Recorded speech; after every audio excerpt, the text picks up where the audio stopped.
Hello friends, आप सभी को चैत्र नववर्ष की हार्दिक शुभकामनाएं।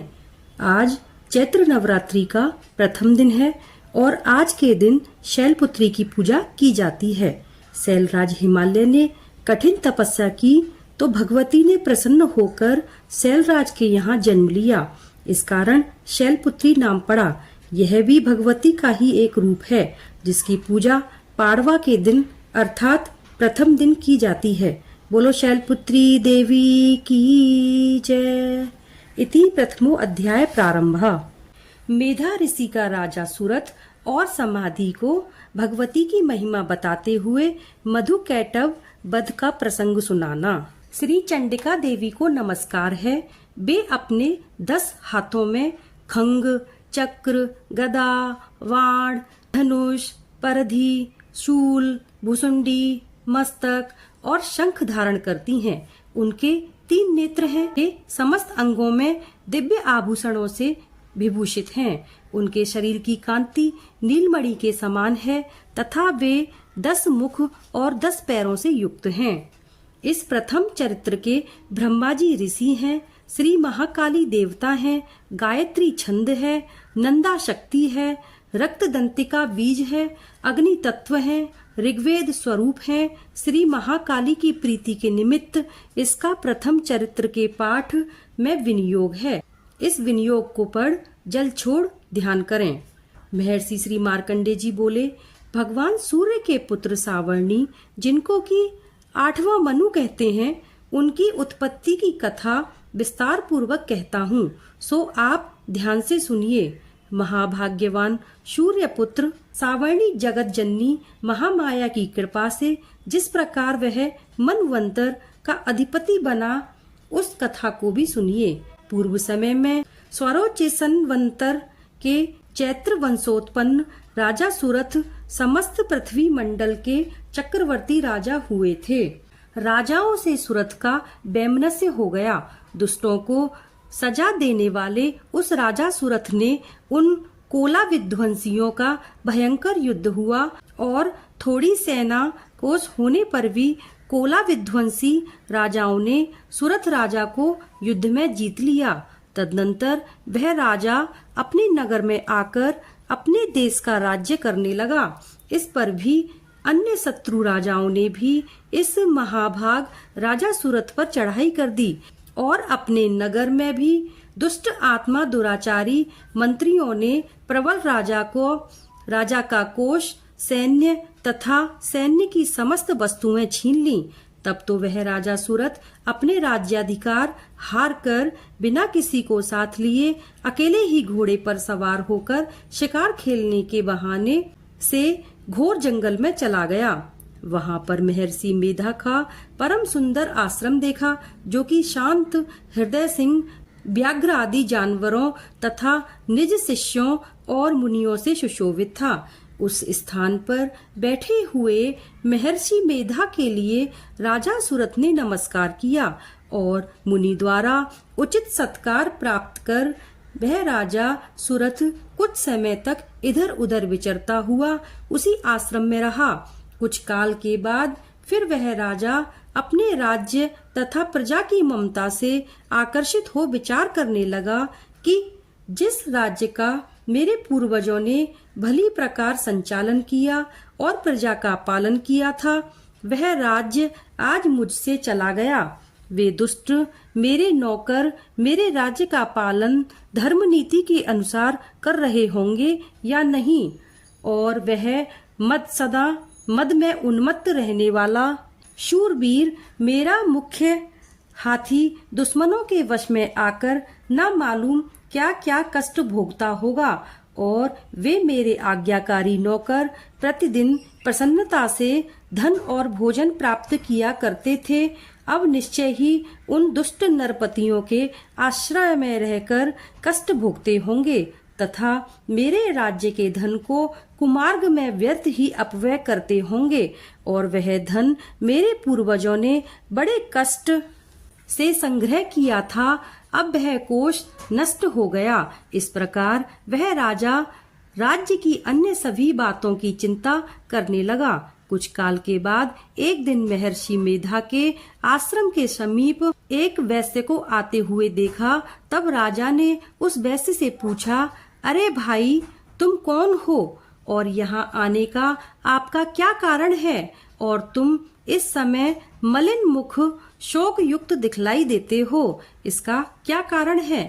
इस प्रकार सौजन्य की राजा सूरत की बातों को श्रवण कर उस नम्रता युक्त समाधि नामक वैश्य ने राजा सूरत से इस प्रकार कहा। वैश्य बोला, हे राजन, मैं समाधि नाम का एक वैश्य हूँ। मेरा जन्म धनवानों के कुल में हुआ है।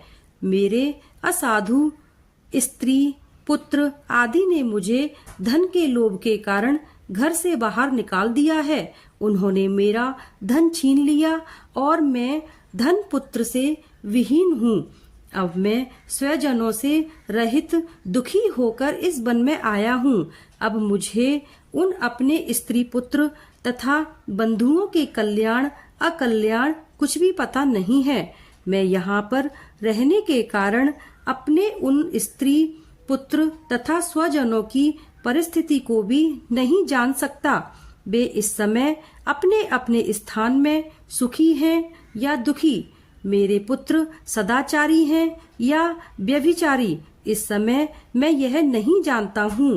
राजा बोला, जिन पुत्रादि ने लोभ विवश तेरे धन संपत्ति को छीन लिया है, फिर भी उन्हीं के स्नेह में तुम्हारा मन क्यों आकर्षित होता है? वैश्य बोला, आपने मेरे विषय में जो बातें कही वे वास्तव में सत्य हैं, परंतु मैं क्या करूं?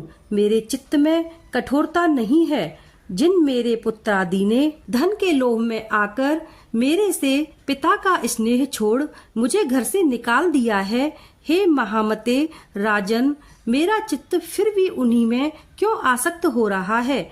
यह मैं जानते हुए भी अनजान हो रहा हूँ।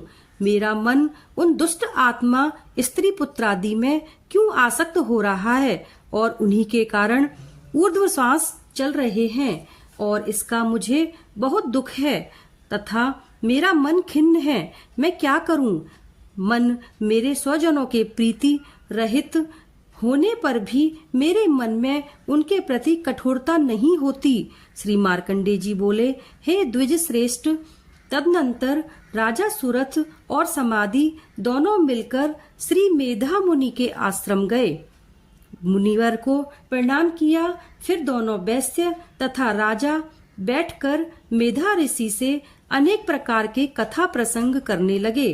राजा बोला, हे भगवान, मैं आपसे एक बात पूछता हूँ, सो आप कृपा करके बतलाइए।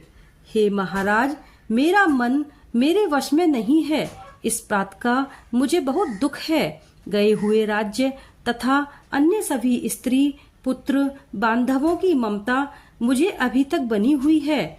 हे मुनि सत्तम, यह जानते हुए भी ऐसा क्यों?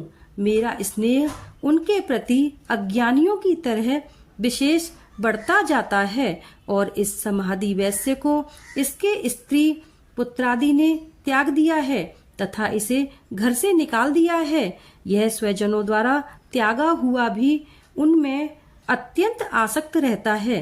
इसी तरह हम दोनों बहुत ही दुखी हैं। हे महाभाग, उनके दोषों को जानते हुए भी हम दोनों का दोष संगति ममता में आसक्त रहता है।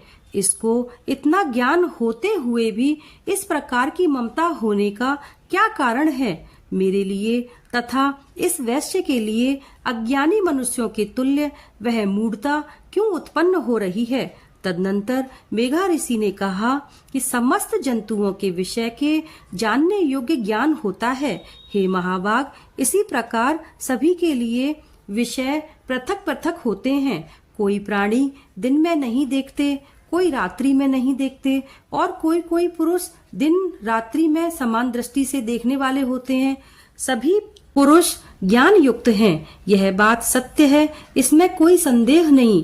परंतु केवल उनमें ही नहीं, सभी पशु पक्षी मृगादि में भी ज्ञान होता है। जैसे ज्ञान मनुष्यों में होता है, वैसा ही इन पशु पक्षी आदि में भी स्थूल ज्ञान होता है। जिस प्रकार मनुष्यों में आहार आदि की इच्छाएं उत्पन्न होती हैं, उसी प्रकार पशु पक्षी आदि में भी आहार, विहार, निद्रा, मुथैन आदि की इच्छाएं उत्पन्न होती हैं।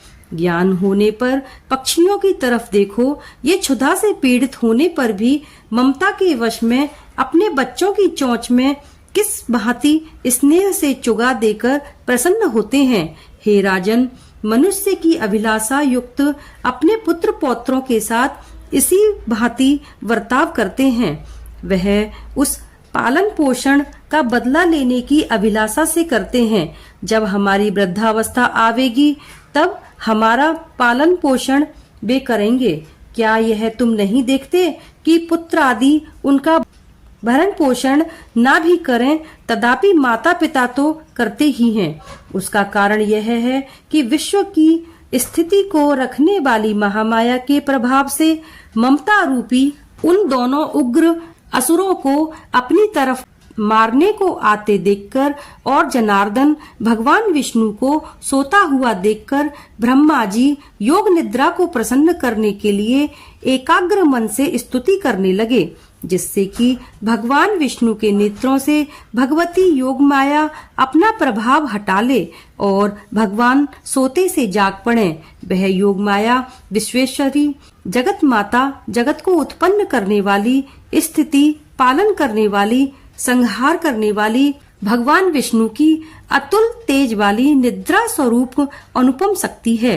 ब्रह्मा जी बोले, हे महामाये, तुम स्वाहा देवताओं का पोषण करने वाला मंत्र हो, तुम स्वधा पितृश्वरों का पालन करने वाला मंत्र हो, तुम ही वषटकर स्वर इंद्र का हिस्सा पहुंचाने वाला मंत्र हो, अमृत भी तुम ही हो, अक्षरों में ओम, मात्रा, ह्रस्व, दीर्घ, प्लुत तुम ही हो, तथा नित्य आदि मात्रा व्यंजन जिसका उच्चारण विशेष रूप से नहीं होता वह भी आप ही हो। हे देवी, तुम ही संध्या हो, तुम ही सावित्री हो, और हे देवी, तुम ही संसार की जननी हो, और हे मातेश्वरी, आपने ही इस अखिल विश्व को धारण कर रखा है तथा इस विश्व का सृजन करने वाली आप ही हो।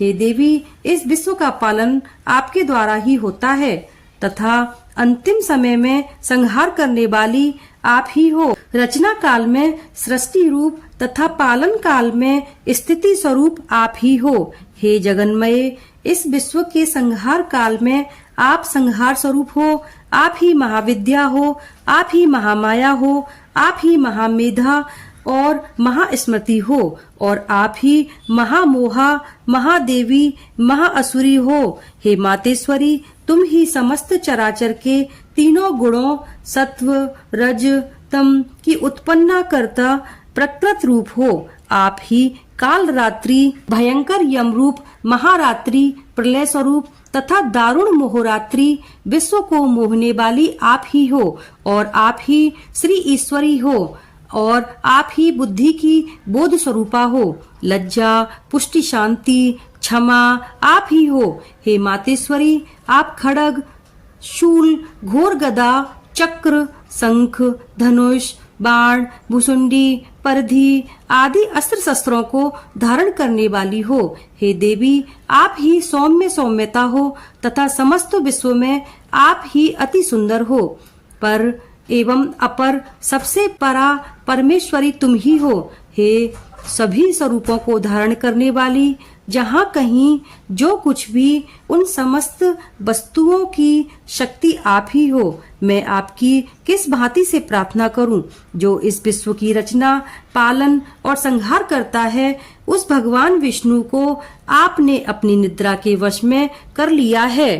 फिर भला बतलाइए, और कौन व्यक्ति आपकी प्रार्थना करने में समर्थ हो सकता है, जबकि आपने भगवान विष्णु, ईशान, शंकर तथा मुझसे यह शरीर ग्रहण कर लिया है। इस कारण से कौन मनुष्य या देवता आपकी स्तुति करने की सामर्थ्य रख सकता है? आप तो अपने प्रभाव से स्वयं प्रशंसित हो। मधु और कैटभ नाम के इन घोर असुरों को अब आप मोह लीजिए और विश्व के स्वामी भगवान अच्युत को जगा दीजिए। इन दोनों महाअसुरों का संहार करने के लिए भगवान को बुद्धि दीजिए, अर्थात उन्हें सलाह दीजिए। ऋषि बोले, इस प्रकार जब ब्रह्मा जी ने मधु और कैटभ असुरों के संहार के लिए तथा भगवान विष्णु के जागने के लिए तामसी देवी की प्रार्थना की, तो उसी समय भगवान विष्णु के नयन, मुख, नाक, भुजा,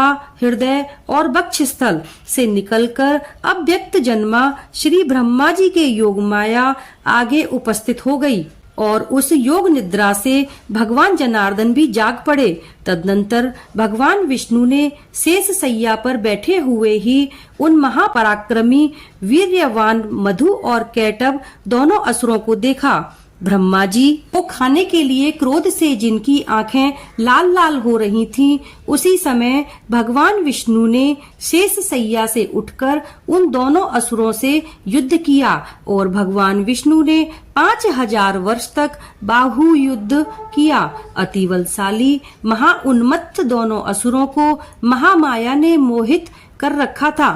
केशव विष्णु भगवान से उन्होंने कहा कि आप हमसे वरदान मांगो। भगवान ने कहा, यदि तुम मुझ पर दोनों प्रसन्न हो तो मेरे हाथ से तुम्हारी मृत्यु हो जाए। अन्य वरदान की मुझे कोई आवश्यकता नहीं, मैं तो केवल यही वर चाहता हूँ। ऋषि ने कहा, इस भांति जब भगवान ने उन दोनों से यह वर ले लिया तो भगवान से वे कहने लगे कि हमें सर्वत्र जल ही जल दिखाई देता है, इसलिए हे भगवान हमारा वध उस स्थान पर कीजिए जहाँ पृथ्वी पर पानी ना हो। मेधा ऋषि ने कहा कि तत्पश्चात भगवान विष्णु ने शंख, चक्र, गदा धारण किए, उनसे तथास्तु कह उन दोनों के सिर अपनी जंघाओं पर रखकर चक्र से काट दिए। यह महामाया देवी ब्रह्मा जी की प्रार्थना करने पर स्वयं ही उत्पन्न हुई है। हे राजन, मैं तेरे लिए इसके प्रभाव और कहता हूँ, तू ध्यान से श्रवण कर। इति प्रथमो अध्याय समाप्त। हेलो फ्रेंड्स, मैं हूँ निक्की। अगर आपको मेरा शैलपुत्री देवी का प्रथम दुर्गा पाठ अच्छा लगा है तो please like, comment and subscribe कीजिए। धन्यवाद। और दूसरे अध्याय के लिए जुड़े रहिए हमारे चैनल के साथ।